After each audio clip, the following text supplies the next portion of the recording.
Oke, kita mulai dari yang saya siapkan tadi. Kita mulai dengan berdoa lebih dulu. Tuhan Yesus, terima kasih siang hari ini kami kesempatan untuk belajar firman-Mu.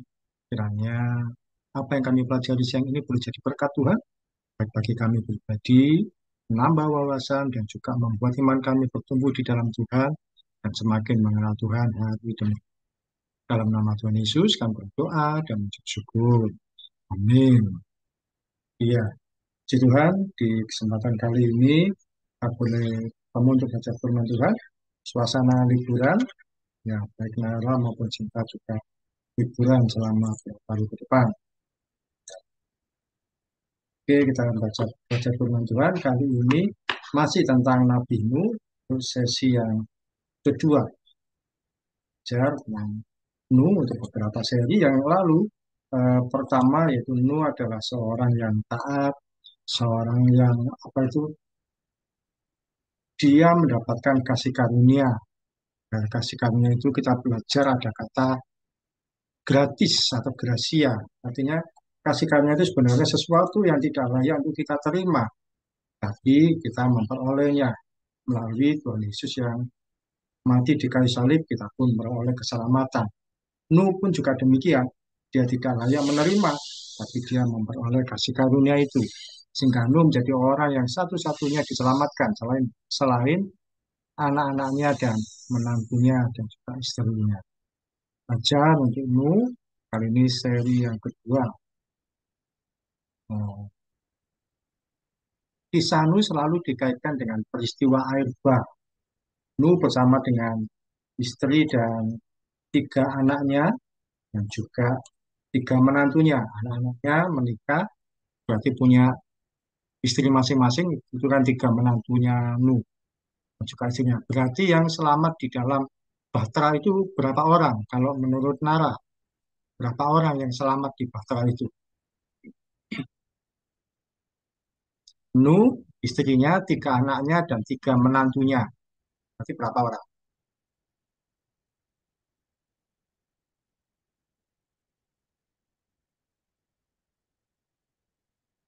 Nuh, istrinya, tiga anaknya, dan tiga menantunya. Berarti berapa orang? Selamat. Hitung. Nuh, istrinya, tiga anaknya, tiga menantunya. Berapa orang? Tuh, kapal. Nuh, satu. 8. Delapan. Betul. Kalau anak-anaknya Nuh, siapa saja? Sebentar, tahu. Masih ingat? Sam, Ham, dan Yafet, Pak. Sem, Ham, dan Yafet. Ya, tiga anak-anak Nuh. Satu kali, nanti kita akan pelajari bahwa tiga anak-anak Nuh ini punya kisah tersendiri. Sem, Ham, dan Yafet. Ya, ini digambarkan Nuh sama dengan tiga anak-anak. Kita pelajari yang tentang hal ini, yaitu bahwa Nuh bersama dengan tiga anaknya dan tiga menantunya. Yang pertama yang jadi pembelajaran kita adalah eh, poin pertama dibaca dari Kejadian 6 ayat 14 sampai 16. Ini gambarnya kok teratur ya. Sekarang saya munculkan. Oke, muncul. Pertama Kejadian 6 ayat 14 sampai 16. Sinta bisa bacakan ini? Sudah ada di situ. Kejadian 6 ayat 14 sampai 16. Silakan. Kejadian 6 ayat 14. Buatlah bagimu sebuah batra dari kayu gofir. Batra itu harus kau buat berpetak-petak dan harus kau tutup dengan pakal dari luar dan dari dalam. 15. Beginilah engkau harus membuat batra itu 300 hasta panjangnya, 50 hasta lebarnya, dan 30 hasta tingginya. 16.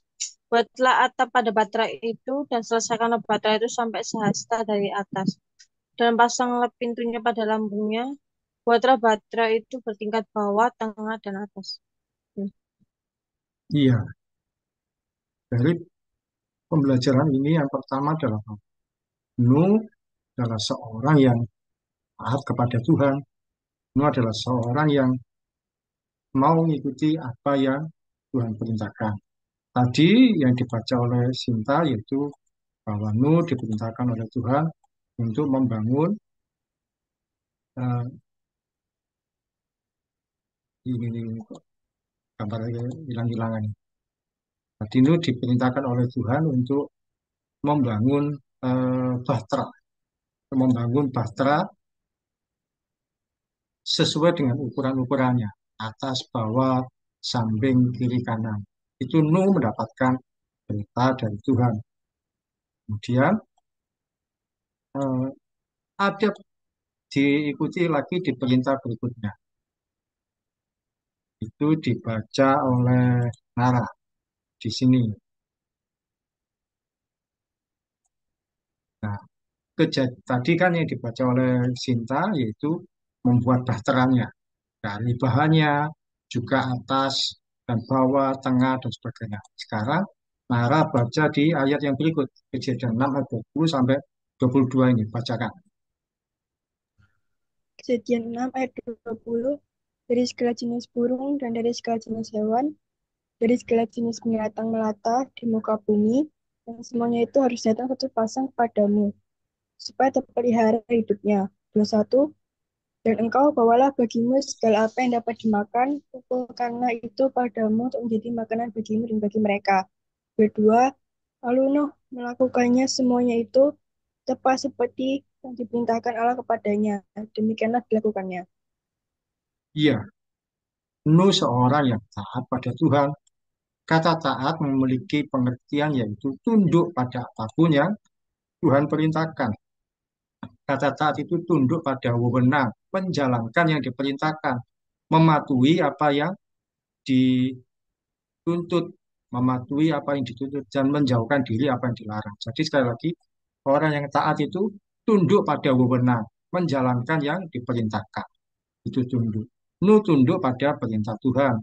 Dia berkata siap pada apapun yang Tuhan perintahkan. Ketika Tuhan memerintahkan Nuh untuk membangun bahtera, dia ikuti.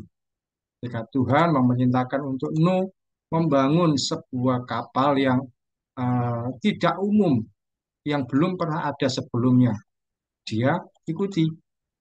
Ini kan sebuah bahtera yang saat itu jarang ada. Dan dia ikuti, oh ukurannya harus seperti ini, oh ukurannya harus seperti ini. Dia ikuti dengan taat. Dan ini tentu tidak butuh waktu seminggu, 2 minggu, atau sebulan. Mungkin berbulan-bulan, bahkan mungkin 1 tahun, 2 tahun. Lama bikin seperti itu. Dia membuat dengan rinci. Atas, bawah, tengah, ukuran-ukurannya semua. Mudah apa tidak? Tentu tidak mudah. Dan dia mengerjakan dengan sebaik mungkin. Sesuai yang diperintahkan. Sesuai yang Tuhan sarankan. Ketika Tuhan meminta dia membangun bahtera itu, kira-kira menurut Sinta, ini sesuatu yang tidak masuk akal atau wajar saja atau bagaimana Gak masuk menurut Sinta? akal, Pak. Kenapa kok tidak masuk akal?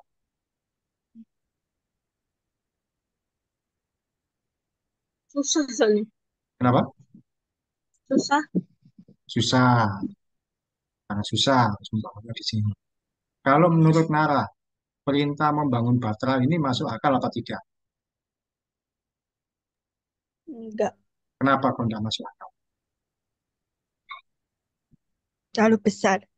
Terlalu besar, terlalu besar, terlalu susah kalau menurut Sinta tadi. Sisi lain kenapa tidak masuk akal? Karena Batra ini atau kapal ini dibangun di mana? Di pegunungan. Dibangun di pegunungan, dibangun di eh, dataran tinggi. Dataran tinggi kan nggak ada lautnya dan juga belum musim hujan. Bagaimana mungkin buat apa bangun seperti itu? Tapi lu mengerjakan saja. Kan nggak mungkin orang bangun batra di pegunungan. Kalau orang bangun di pegunungan itu ya mungkin dia membangun hal yang lain yang biasa-biasa. Tapi kalau bangun batra itu ya mestinya di dekat laut. Dia ikuti saja. Sesuatu yang tidak mungkin. Orang yang taat itu dia akan mengerjakan apapun sesuatu yang kelihatannya tidak mungkin. Sesuatu yang kelihatannya mungkin nggak masuk akal bagi dia. Dia kerjakan saja tanpa banyak pertanyaan. Pernah melihat contoh ini adalah tentara TNI RI, Tentara Nasional Indonesia. Nara pernah melihat tentara di mana? Pernah melihat tentara apa enggak? Berjalan, mungkin baris. Pernah melihat secara langsung? Belum. Sinta pernah melihat tentara secara langsung, bukan di YouTube apa di Iya, Pak. lihat di mana? Di rumah nenek dulu. Ya, di daerah Nidorejo itu juga banyak. Biasanya digunakan untuk latihan tentara dari Kodam. Tentara ini dia hanya satu yang ada di pikirannya. Dia hanya berkata, siap, ikuti apapun kata komandannya. Komandannya bilang maju ya maju. Komandannya bilang lari, dia lari. Tidak mungkin tentara ada, maaf saya capek. Ya, dia terus ikut. Dia akan kerjakan dengan penuh ketaatan. Apapun kata komandan. Dia akan kerjakan apapun kata komandannya, sekalipun panas, sekalipun haus, sekalipun mungkin di pinggir sini ada jual es degan. Dia tidak mungkin berhenti dulu beli es. Nah, itu kalau kita jalan-jalan capek terus kita berhenti dulu minum es, apa? Tapi mereka tidak. Yang ada di tentara itu adalah satu kata, siap, laksanakan. Kalau salah, mesti bilang siap salah. Tidak pernah ada tentara yang membantah. Tentara terus tidak bisa begitu. Saya itu melakukan karena ini ya. Tentara kalau salah dia katakan siap salah. Nah, ada biasanya orang-orang Jawa itu kalau atau orang Indonesia punya perumpamaan begini. Kamu kalau disuruh masuk sumur, mau apa enggak? Nah, misalkan ya, tentara ini, kalau disuruh komandannya masuk sumur, mau apa enggak kalau menurut cinta?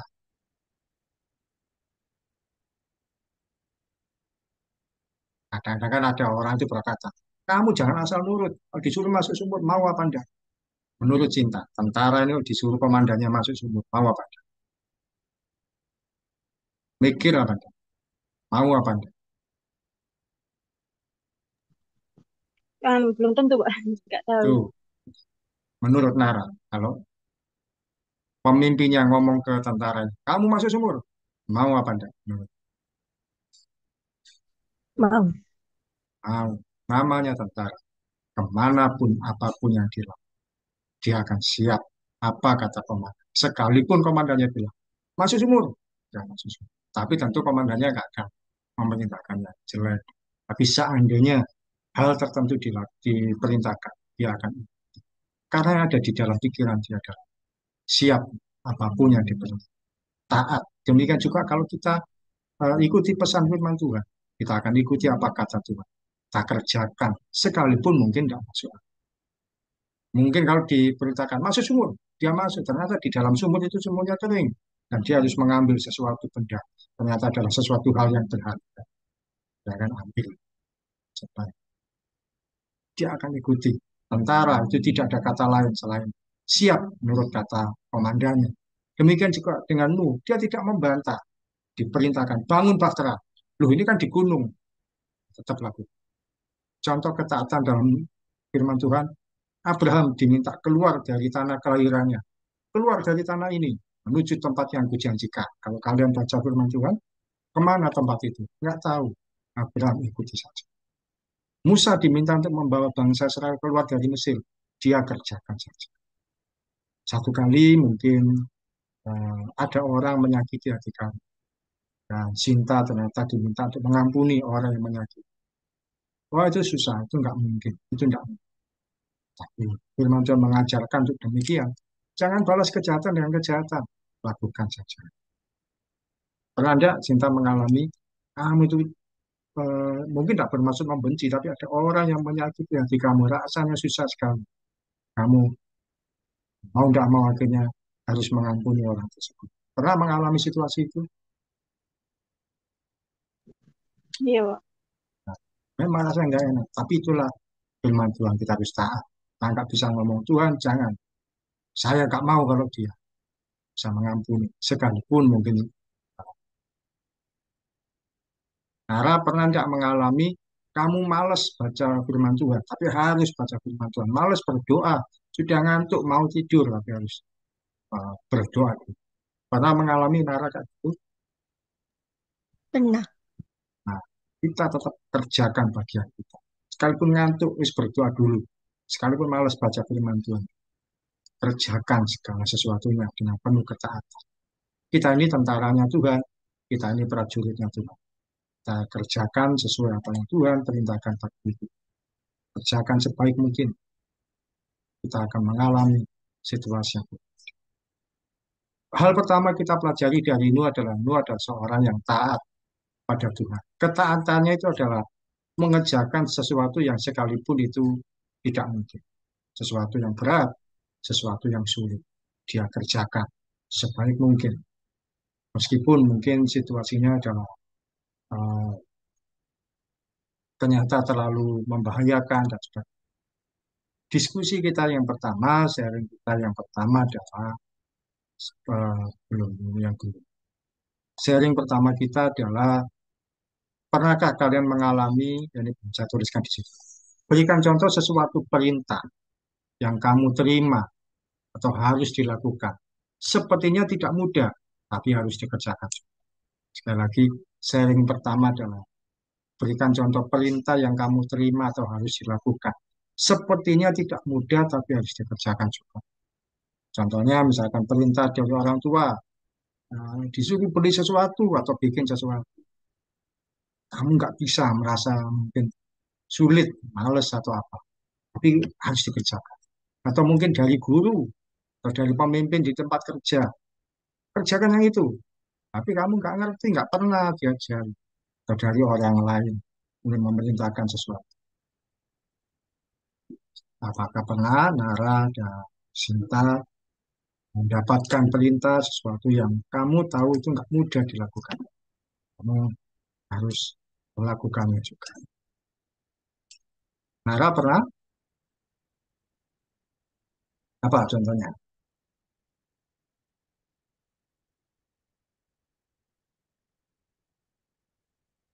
Diperintahkan sesuatu, mengerjakan sesuatu yang kamu belum pernah melakukan atau mungkin sulit bagi kamu.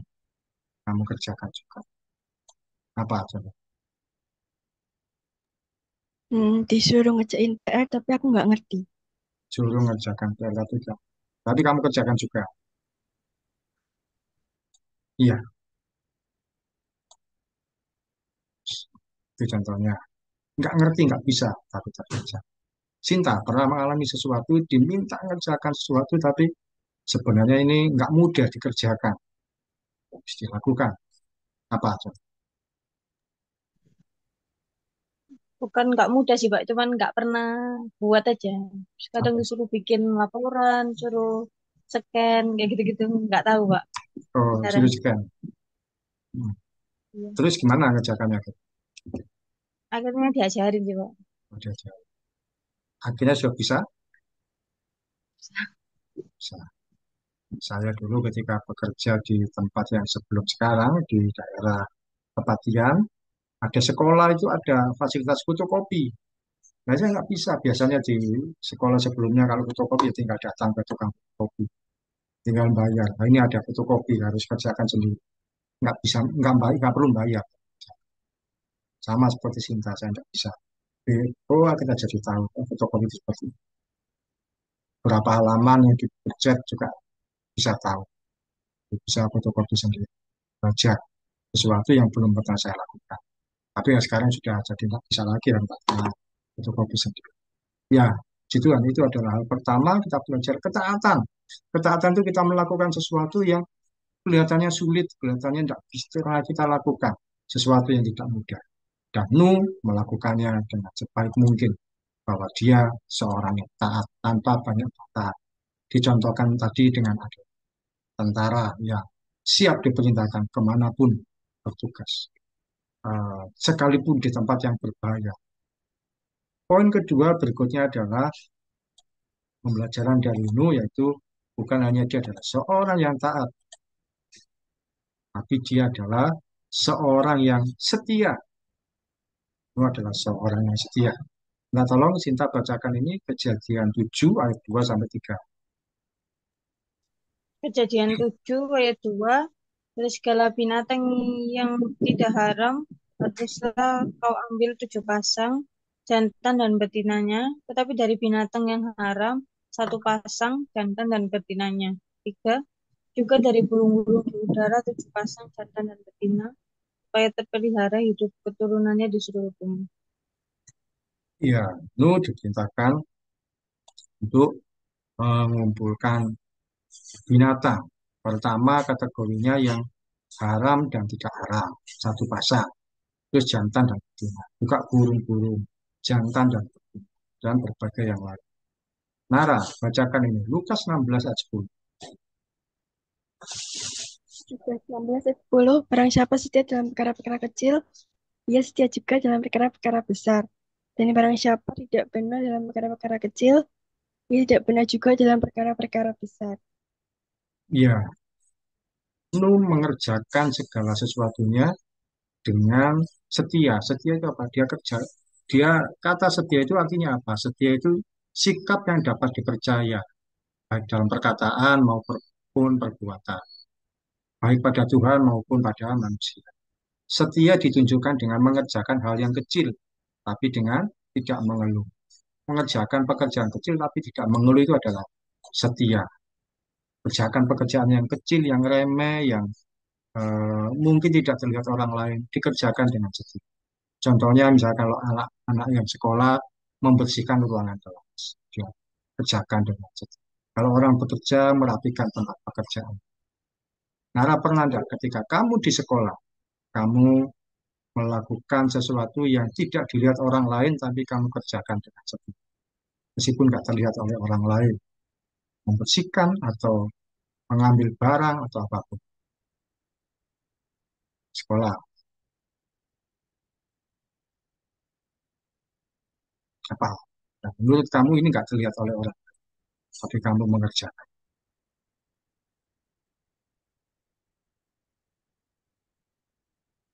Tidak pernah gini.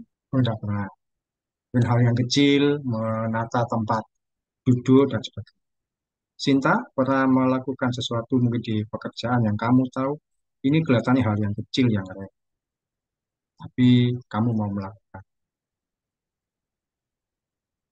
apa?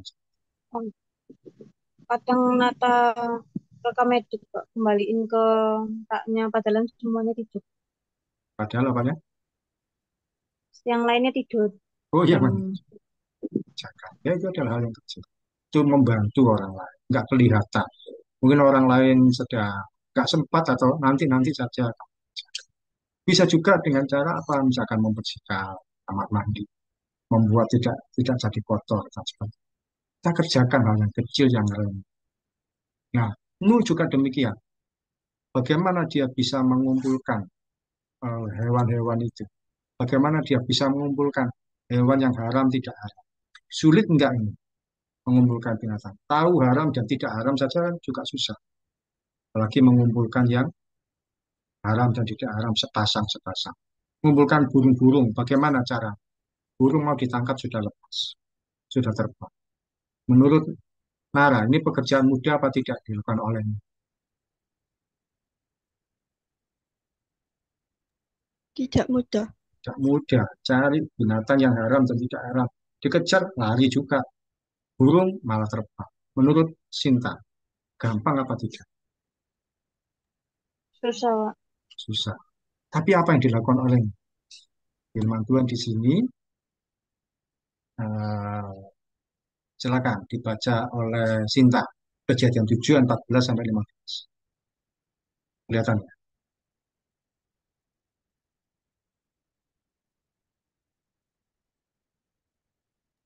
Kejadian 7 ayat 14, mereka itu dari segala jenis binatang liar dan segala jenis ternak dan segala jenis binatang melata yang merayap di bumi dan segala jenis burung, yakni segala yang berbulu bersayap 15.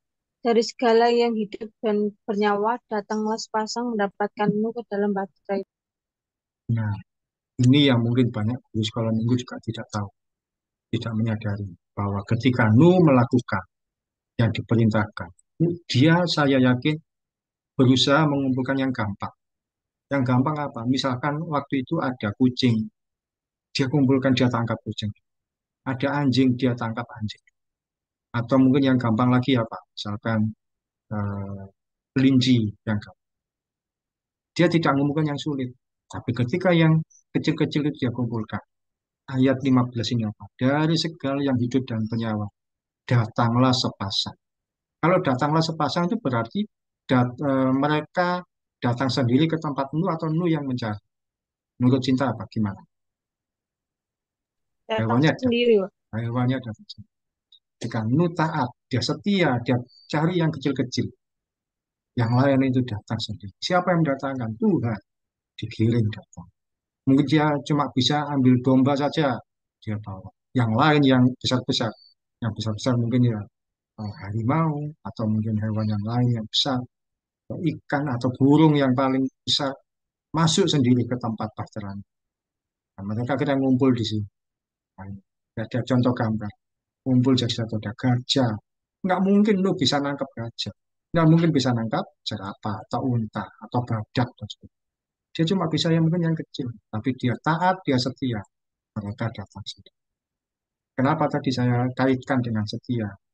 Karena apa? Ketika kalian mengerjakan hal yang kecil, mungkin Nara di kelas, kalau ada kesempatan, coba melihat bangku yang nggak rapi, kamu tata. Mungkin meskipun bukan bangkumu, bersihkan yang kotor, ada sampah sedikit.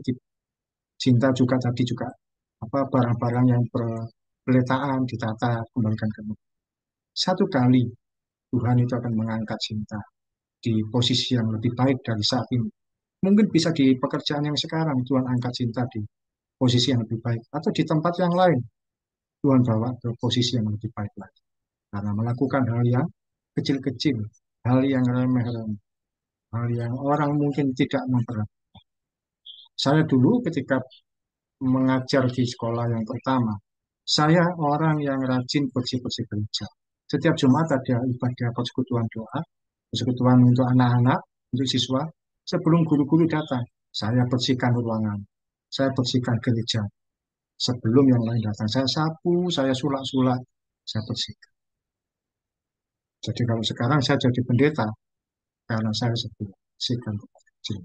Bukan karena saya suka khotbah di mana-mana, tapi karena saya membersihkan gereja dari yang kotor. Firman Tuhan mengajarkan itu setia dalam perkara kecil. Satu kali Tuhan akan percayakan itu hal yang lebih besar. Kerjakan dengan setia, tidak datang terlambat saat bekerja, mengerjakan tugas meskipun kecil, remeh, tidak mengeluh meskipun yang hadir ibadah sedikit dan alat musiknya minim. Juga tidak mengeluh kalau orang tua ekonominya seadanya, tidak bisa bawa uang atau makan perlu. Kerjakan semua dengan setia.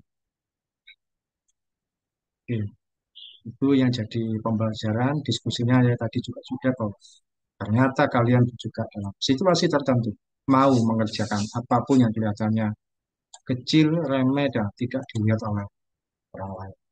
Pembelajaran dari Nu seri kedua yaitu Nu seorang yang taat dan mengerjakan bikin bahtera di tempat yang kelihatannya tidak mungkin dengan bahan yang susah, dengan situasi yang sulit, di tempat yang terlalu susah untuk dijangkau oleh laut, oleh air. Dia mengerjakan. Biarlah kita juga menjadi orang yang taat, mengerjakan apa yang Tuhan perintahkan. Sekalipun nggak mudah, sekalipun sulit, seperti mengampuni, memberi, atau mungkin juga kita baca firman Tuhan, sekalipun kita capek atau males, berjalan dengan setia. Seperti tentara, taat pada perintah komandan. Yang kedua, kita jadi orang yang setia. Setia pada Tuhan, setia pada apapun yang kita harus kerjakan. Meskipun bukan bagian kita, meskipun bukan milik kita, meskipun bukan tugas kita, kerjakan dengan setia. Ada sampah di depan, kita buang. Karena mungkin bukan pada tempatnya orang membuang sembarangan. Nah, atau apapun juga. Hal yang kecil yang remeh, kerjakan dengan setia.